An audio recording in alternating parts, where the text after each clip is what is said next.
Assalamualaikum warahmatullahi wabarakatuh. Halo semua, bertemu lagi pada perkuliahan Kapita Selekta Pendidikan Islam bersama saya, Dr. Mardia Agustina, STHI, MPDI. Hari ini kita akan membahas terkait hakikat dan tujuan pendidikan Islam. Sebelum memulai kegiatan menyimak, fokuskan diri Anda untuk menyerap sebanyak mungkin info dari paparan materi. Persiapkan alat tulis manual maupun elektronik untuk mencatat poin-poin penting dari info yang Anda serap. Dokumentasikan dengan baik hasil resitasi Anda sebagai bahan pada kegiatan pembelajaran selanjutnya, yaitu diskusi dan elaborasi materi. Berikut adalah materi pada paparan hari ini. Sebelum kita memasuki materi lebih dalam, alangkah baiknya kita mengetahui lebih dulu definisi pendidikan.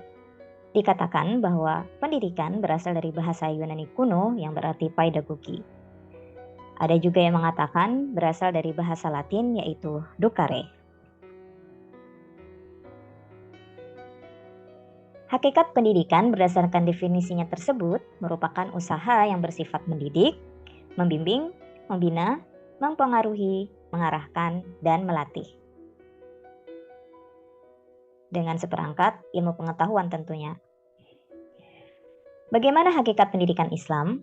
Dasar-dasar dari hakikat pendidikan Islam dapat ditemukan diantaranya pada surah Az-Zariyat ayat 56, surah Al-Baqarah ayat 30, dan juga di salah satu hadis dari Rasulullah SAW yang diriwayatkan oleh Al-Baihaqi. Hakikat pendidikan Islam meliputi tarbiyah, ta'lim, ta'dib, dan riyadhah. Pada hakikatnya, pendidikan dapat dilakukan karena adanya kemungkinan yang dapat ditinjau dari segi sosiologi, psikologi, antropologi, dan psikologi agama. Beralih pada pembahasan tujuan pendidikan.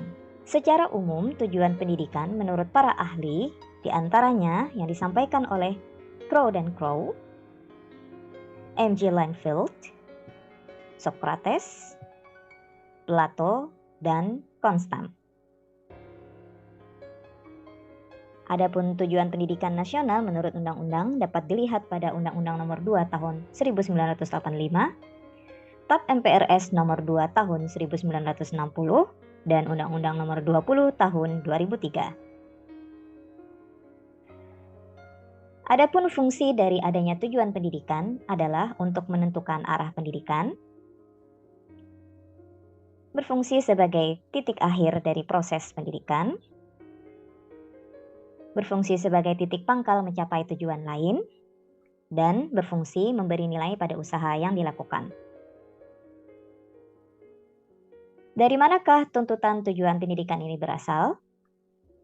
Dari agama, yaitu Islam, dari pemerintah, institusional atau lembaga, kurikuler atau kurikulum dari mata pelajaran, dan instruksional dari sub materi pelajaran. Dan yang terakhir adalah tujuan pendidikan Islam. Di antaranya dikemukakan oleh ahli pendidikan dalam Islam yaitu Al-Abrashi dan Al-Jamali. Al-Abrashi mengelompokkan tujuan umum pendidikan Islam menjadi 5 bagian, dan Al-Jamali merumuskan tujuan umum pendidikan Islam dari Al-Quran ke dalam 4 bagian. Keduanya berfokus pada bagaimana menjadikan manusia sebagai manusia yang bertakwa dan beribadah kepada Allah.